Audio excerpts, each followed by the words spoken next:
नगर परिषद में ये जो टेंडर की जो प्रक्रिया जो अपनाई गई है और जिस तरह से अपने घर के लोगों को ही अगर उनको कार्य देना था तो टेंडर करने की जरूरत क्या थी।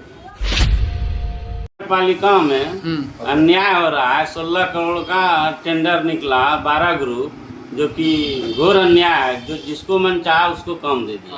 अपना घर क्या हुआ, सारा घपला हुआ। वो जो सुमन कुमार दास है वो अपना उसका आदमी है, उसको 3 काम दे दिया गया। कब की उसका कोई ठेकेदार में पहले का एक्सपीरियंस भी नहीं है, नहीं वो को विभाग से काम किया। हम लोग वो उसका ही आदमी है और वो सुमन कुमार दास नहीं काम करेगा, वो काम उसके नाम पे, लेकिन अध्यक्ष गुड्डू मंडल काम करेंगे उस पर। बताए कि ये 22 दिन तक क्या गोड्डा में तो मार्केटिंग हो ही रहा था, सब कोई जान रहा था कि भाई इतना भेज दो तो तुमको मिल जाएगा, इतना भेज दो तो तुमको मिलेगा।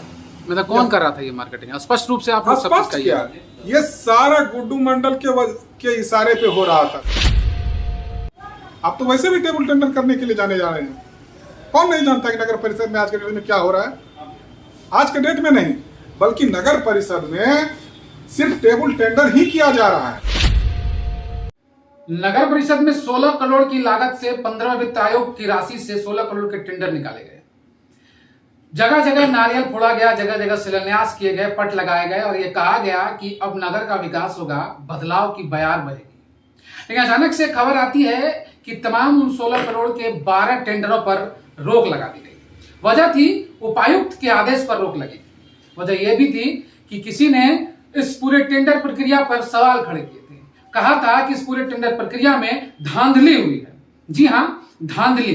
और इस धांधली का आरोप सीधा तौर पर नगर परिषद के अध्यक्ष पर लगा है और लगाया है यहां के कुछ निवेदकों ने, यानी कि कुछ ठेकेदारों ने। कहते हैं कि गुड्डू मंडल और नगर परिषद का विवाद से बड़ा गहरा संबंध रहा है। लगातार विवादों में घिरे नगर परिषद के अध्यक्ष एक बार फिर से विवादों में घिरे हैं और इस बार विवाद यह है कि उन्होंने करोड़ों का टेंडर खुद डकारने की कोशिश की, खुद से काम करने की कोशिश की और गलत ढंग से टेंडर प्रक्रिया पूरी की है और अपने चहेतों को टेंडर दिलवाया है। यानी कि अनौपचारिक रूप से हम ये कहें तो इनडायरेक्टली वो काम वो उन्होंने खुद लिया है। कुछ काम अपने भाई को दिए हैं, कुछ अपने चहेते कार्यकर्ताओं को दिलवाए हैं। ये हम नहीं करे, ये यहाँ के ठेकेदार कह रहे हैं। उनसे सबसे पहले सुनिएगा। ये वीडियो थोड़ा लंबा जरूर है लेकिन बहुत महत्वपूर्ण है कि नगर की स्थिति क्या हो रही है और नगर के पैसे की किस प्रकार से बंदरबांट शुरू से चालू थी जो अब जाकर उजागर हुई है। तो पूरा वीडियो देखिएगा। अंतिम में हम नगर परिषद के जो फिलहाल कार्यपालक पदाधिकारी हैं, जो एसडीएम ऋतुराज सर, उनका भी बाइट सुनाएंगे। लेकिन पहले ठेकेदारों का दुख दर्द समझिए जो पुख्ता सबूत के साथ आपको और नगर परिषद को आईना दिखाने के लिए हमारे समक्ष आए हैं। तो गौर से सुनिएगा तमाम बिंदुओं पर और गौर से देखिएगा पूरा इस वीडियो को। सुरुचि देवी के नाम से एक आवेदन उपायुक्त को पड़ा है कि जो भी टेंडर निकले हैं नगर परिषद में 15 वित्त आयोग के तहत, उसमें कुछ त्रुटियां हैं और आपने कुछ शिकायत की है। वो क्या शिकायत है और क्या आपको ऐसा लगा कि उसमें धांधली हुई है? हम लोग टोटल 3 ग्रुप में भाग लिए थे। ठीक है। जबकि टेंडर 12 ग्रुप का आया हुआ था। हम लोग 3 ग्रुप में भाग लिए थे और हम लोगों को टेक्निकली इसमें ये डबल बिड का टेंडर था। इसमें टेक्निकली रूप से हम लोगों को डिस्क्वालीफाई कर दिया गया। तो ठीक है, मेरा उसमें डिस्क्वालीफाइंग पे कुछ नहीं कहना है। मेरा सिर्फ बस इतना कहना है कि अगर आप किसी भी पेपर का जांच करा रहे हैं तो सब सारे संवेदक का पेपर का जांच होना चाहिए। और जिनको आप काम आवंटित करने जा रहे हैं, ये पीडब्ल्यूडी का कोड कहता है कि इकरारनामा के पूर्व सारे जितने भी कागजात हैं उनका गहन अध्ययन होना चाहिए और वो सही पाने के बाद ही इकरारनामा किया जाता है। जबकि हम लोग जो टेंडर डाले थे, जब ऑनलाइन बिड में जब हम लोग देख रहे हैं कि सुमन कुमार जो एसकेडी के प्रोप्राइटर हैं, उसमें संतोष कुमार जो नगर अध्यक्ष के भाई हैं, गुड्डू मंडल के भाई हैं, उसका कैरेक्टर सर्टिफिकेट लगा हुआ है। ये तो सरासर गलत है। ठीक है। और वो सुमन कुमार को 3 ग्रुप का काम आवंटित किया जाता है, एक नहीं 3 ग्रुप का, जो अप्रोक्सीमेट 4 करोड़ के आसपास का होता है। दूसरा जो हम लोगों का कंपटीटर था संतोष कुमार, जो एसके इंटरप्राइजेज का प्रोप्राइटर हैं, जो कि गुड्डू मंडल नगर अध्यक्ष के निज भाई हैं, छोटे भाई हैं, सहोदर भाई हैं। उनका जो है रजिस्ट्रेशन ही इशू नहीं होना चाहिए था। हम लोग देख रहे हैं कि एसके इंटरप्राइजेज बना हुआ है, उसका रजिस्ट्रेशन भी है। क्या नियम क्या होता है? नियम ये होता है कि रजिस्ट्रेशन इशू कराने से पहले एक डिक्लेरेशन एफिडेविट देना होता है। वो डिक्लेरेशन एफिडेविट ये होता है कि उसमें आपको कमिट करना होता है और उसे फैक्ट को रखना होता है कि न तो हमारा भाई, बहन, पिता, माँ कोई इस विभाग में किसी हायर पद पे नहीं है। जबकि इस एफिडेविट को गौर से देखिए और चौथा नंबर कॉलम देखिए, वहाँ लिखा हुआ है कि there no near relatives, husband, wife, mother, father, own brother और sister is working as divisional accountant और जूनियर इंजीनियर और hire of this post in this circle area in urban development and housing department of Jharkhand. साफ तौर पर श्रीमान गुड्डू मंडल के छोटे भाई ये कह रहे हैं कि मेरा कोई भी रिलेटिव ऊंचे पद पर इस विभाग में नहीं है। आप साफ तौर पर ये किस प्रकार की जालसाजी है और इसी बिना पर इन्हें ये सर्टिफिकेट मिला जिससे ये ठेकेदारी करने जा रहे हैं। उसके बाद भी इन्हें 12 ग्रुप के टेंडर में 2 टेंडर इनके नाम हुआ है, जो कि उनको 2 कार्य दिया गया और अपने भाई के पेपर पे। संतोष कुमार। उसके बाद संतोष कुमार जो अपना तकनीकी पदाधिकारी के रूप में जो नियुक्त किए हैं, डिप्लोमाधारी या इंजीनियर जो नियुक्त किए हैं, उन दोनों का सर्टिफिकेट तो लगाए हैं, लेकिन टेंडर डॉक्यूमेंट्स में इंस्ट्रक्शन और बीडर में ये दिया हुआ रहता है कि जो भी आप तकनीकी पदाधिकारी का सर्टिफिकेट आप लगा रहे हैं उसका आपको पहचान पत्र, आईडी कार्ड, आधार कार्ड कुछ आपको लगाना है उसका, जो कि उन्होंने नहीं लगाया, जो सरासर टेंडर के नियमों का उल्लंघन है। फिर भी उनका टेंडर निकल को पास, लेकिन फिर भी वैसे संवेदक को उनको 2-2 कार्य दिया जाता है। अच्छा, वो कितने करोड़ का? दोनों टेंडर मिला के, दोनों ग्रुप मिला के उनको 2.5 करोड़ का काम। 2.5 करोड़ का काम। पता नहीं कौन टेक्निकल इवैल्यूएशन करने वाले कमेटी में व्यक्ति थे जिनको कि इतना बड़ा मिस्टेक नहीं दिखा। ये तो बहुत बड़ा जांच का विषय है। ये पहली बार तो नहीं है, ये तो लंबे समय से चल रहा है। ये लोग तो पीछे का तो हिस्ट्री हम नहीं बता सकते हैं, लेकिन हाँ जो प्रेजेंट में है, जिनका कि हम एविडेंस के साथ बोल रहे हैं, अगर हम जो भी बात बोल रहे हैं वो एविडेंस के साथ। तो क्या लग रहा है कि जिस प्रकार से विकास की उसके बाद उन्होंने जो सुमन कुमार दास जो है एसकेडी का जो प्रोपराइटर है, वो जो अपना तकनीकी पदाधिकारी के रूप में प्रियांशु राज को जो अपॉइंट किया है, जिसका कि एफिडेविट करके दे रहा है, उसका तो सर्टिफिकेट ही कंप्लीट फर्जी है।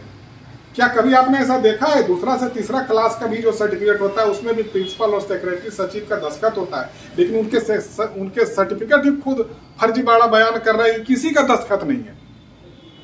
और वैसा आदमी को जो है वो फर्जी सर्टिफिकेट को वो अपना इंजीनियर मान रहे हैं। क्या कहना क्या चाहते हैं आपकी मतलब बस यही चाहते हैं कि और दूसरी बात, ये आपका सार्फ इंपोटेक जो मीरा देवी के नाम से है, ठीक है, वो उनको 2 कार्य आवंटित हुआ है। हम उनका बिड देखने के बाद कोई भी ये चीज सहज बोलेगा कि जब आप एक इंजीनियर का आधार कार्ड लगा रहे हैं तो दूसरा इंजीनियर का आधार कार्ड आपने क्यों नहीं लगाया, जबकि 2 इंजीनियर उसमें रिक्वायर्ड है। दूसरा, आप बोल रहे हैं कि हमने कुछ उसमें पेपर लगाया है, टैक्स इनवॉइस लगाया है वेस्ट बंगाल का, कि हम जेसीबी खरीदे हैं और टिपर खरीदे हैं, tipper in the sense Hyva. अगर आप जेसीबी और टिपर का अगर टैक्स इनवॉइस आप दिखा रहे हैं, उनका आरसी बुक कहाँ है? वो कोई साग सब्जी तो नहीं है, उसका आरसी बुक होता है, उसका नंबर होता है, जेसीबी का हाईवा का नंबर होता है, उसका रजिस्ट्रेशन होता है, वो आपके नाम से कहाँ रजिस्टर्ड है? तो 1 रुपये का कोई सिविल वर्क का एक्सपीरियंस नहीं है।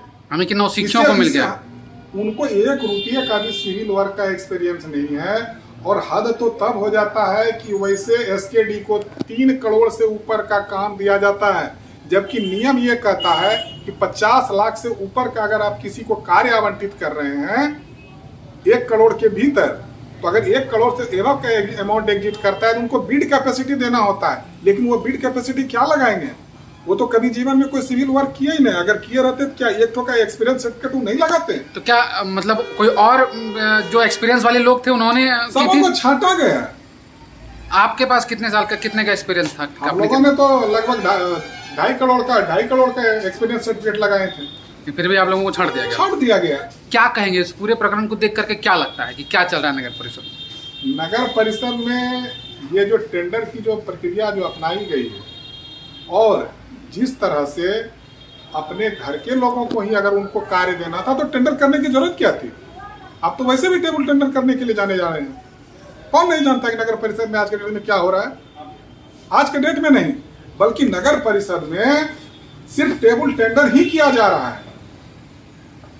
और आज यही टेंडर बार बार तब तक कैंसिल होते रहा जब तक कि उनका चहेता का रजिस्ट्रेशन उनका बन के नहीं आ गया था।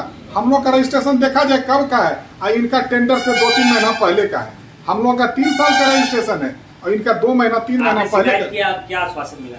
हम शुरू दिन से फर्स्ट डे से ही डीसी जो पहले डीसी साहब थे वहां भी लिख के दिए, डीडीसी साहब के यहाँ लिख के दिए। नगर परिषद तो खैर आपका कुछ सुनने के लिए तैयार नहीं। नगर परिषद में आरटीआई भी लगाए जिसका 1.5 महीना हो गया, हमको जवाब नहीं दिया गया। किस संबंध में आरटीआई लगाए? बस इसी टेंडर के संबंध में कि अगर आप मेरे पेपर को अगर रिजेक्ट कर रहे हैं, इंजीनियर इनवैलिड कह के आप रिजेक्ट करते हैं तो बाकी इंजीनियर का आप जांच कराएं कि नहीं कराएं? क्या जांच होगा सिर्फ एक ही संवेदक का होगा? सारे संवेदकों का जांच होना चाहिए उसका इंजीनियर सही है या गलत है।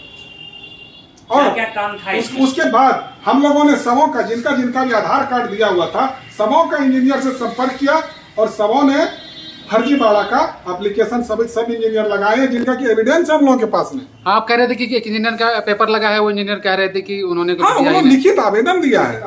लिखित आवेदन ऐसा एक नहीं, विजय यादव का भी वही है, रूबीना कंस्ट्रक्शन का भी वही है, आपका रूबीना कंस्ट्रक्शन, उसके बाद आपका प्रणब मंडल जो है ये, तो उन सबके पास उसका कागज आया कैसे?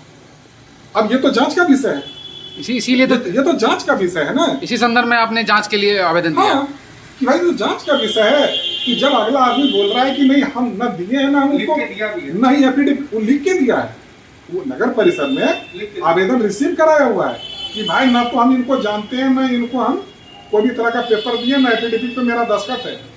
आपने कहा कि 2-2, 3-3 काम एक कंस्ट्रक्शन कंपनी को मिल गए, एक लोगों को 2-2, 3-3 काम मिल गया। क्या नियम क्या है? नियम ये है कि पेपर तो चलिए उनका जो गलत सलत है वो तो है ही। पीडब्ल्यूडी कोड ये कहता है कि अगर एक संवेदक को जो उसमें टूल्स प्लांट का आप पेपर लगाए हैं वो तो एक कार्य के लिए आप लगाए हैं, आपको 2 कार्य या 3 कार्य कैसे आवंटित होगा? अगर एक जेसीबी आप दिखा रहे हैं तो आपको 3 जेसीबी दिखाना होगा क्योंकि उसी टाइम पीरियड में आपको कार्य खत्म करना है। एक समय में एक काम मिलना, एक काम ही मिलेगा। F2 का जो है एग्रीमेंट जो होता है उसमें जो आप टेंडर डॉक्यूमेंट्स में जो आप टूल्स प्लांट का पेपर लगाए हैं उसके मुताबिक आप F2 क्या है? F2 क्या है? F2 एक कोड है, अच्छा, पीडब्ल्यूडी का। अच्छा, उसमें क्या है कि 2.5 करोड़ के भीतर का टेंडर को ये चीज बोला जाता है। और इसमें और एक विसंगति हुई है कि ये जो 2.5 करोड़ का जो टेंडर, 2.5 करोड़ के भीतर का जो टेंडर होता है ये सिंगल बिड टेंडरिंग होना चाहिए था। ये इधर 2-4 दिन पहले संशोधन होने जा रहा है कि 2.5 करोड़ के भीतर का भी डबल बिड होगा, लेकिन इन लोगों ने साजिश शुरू से रचा कि अगर डबल बिड का कर नहीं करेंगे तो F2 में जो सिंगल बिड का जो टेंडर होता है उसमें क्या होता है एक बार ही रेट खुल जाता है। अच्छा, तो एक बार रेट अगर खुल जाएगा तो जो डिस्क्वालीफाई किया उसका भी रेट काउंट होता है। आप भले काम जिसको दीजिए लेकिन रेट काउंट उसका होता है। अच्छा, तो उस चीज से बचने के लिए इन्होंने कि हम अनुसूचित दर के आसपास 10 पैसा 20 पैसा नीचे हम कार्य ले लें और उसमें सफल भी रहा। आपने कहा कि जीवन में आपने पहली बार देखा कि 22 दिन बाद टेंडर खोला। और दूसरी बात कि टेंडर जिस डेट को हुआ है उसका 22वां दिन जाके बिड ओपन किया है, टेक्निकली इवैल्यूएशन जो होता है ये बताए कि ये 22 दिन तक क्या गोड्डा में तो मार्केटिंग हो ही रहा था, सब कोई जान रहा था कि भाई इतना भेज दो तो तुमको मिल जाएगा, इतना भेज दो तो तुमको मिलेगा। मतलब कौन कर रहा था ये मार्केटिंग? स्पष्ट रूप से आप स्पष्ट किया, ये सारा गुड्डू मंडल के इशारे पे हो रहा था सारा चीज, यानी कि टेंडर का मार्केटिंग हो रहा था, रेट तय किया जा रहा था। हाँ, चाहते हैं आप? हाँ, रेट तय किया जा रहा था, इसलिए 20 से 22 दिन लग गया उसको खोलने में। 22 दिन है तो देखा जाए ऑनलाइन है, उसको कोई दुनिया में बदल नहीं सकता है। देखा जाए कि 22 दिन लगा है बिड ओपन होने में। नियम तक कितना दिन लगता है? एक होता है कि बिड ओपन हो गया तुरंत, जैसे उसका टाइमिंग रहता है उस समय खुल जाता है, लेकिन टेक्निकली जो इवैल्यूएशन होता है उसका तकनीकी योग्यता जो देखा जाता है वो उसका 23वां दिन शुरू हुआ है। अच्छा, उनका 23वां दिन शुरू हुआ है। हाँ, अच्छा। मैं फोन स्टेजिंग के नाम पे टेंडर डाला था, मेरा अपना खुद का है। क्या नाम हुआ आपका? मेरा नाम रिजवान आरिफ हुआ और हमारा भाई का शाहजहां आरिफ। ठीक है, बताइए। हम लोग सब भाई मिलके ही काम करते हैं साथ में। और टेंडर गिराए थे 2 ग्रुप में, एक महसी मही में, एक असनबनी में। ठीक है, तो हमको टेक्नीशियन में ये बोल के साथ दिया गया कि आपका जो कैरेक्टर है वो अपडेट नहीं है, इसीलिए अपडेट नहीं है, इसका अवधि समाप्त हो गया या कुछ हो गया जिसके कारण आप आगे भाग टेंडर में नहीं ले सकते। ये बोल के साथ दिया गया। उस जगह में जिसको टेंडर दिया गया है किसको मिला है टेंडर? जनार्दन भाई कंस्ट्रक्शन लिमिटेड को। अच्छा। तो प्रणब कुमार को, तो उसका जब हम अपने डिजिटल से पेपर निकाले तो उसका कैरेक्टर खुद 11 महीना का है, जबकि हमारा कैरेक्टर सिर्फ 8 महीना का ही हो रहा था।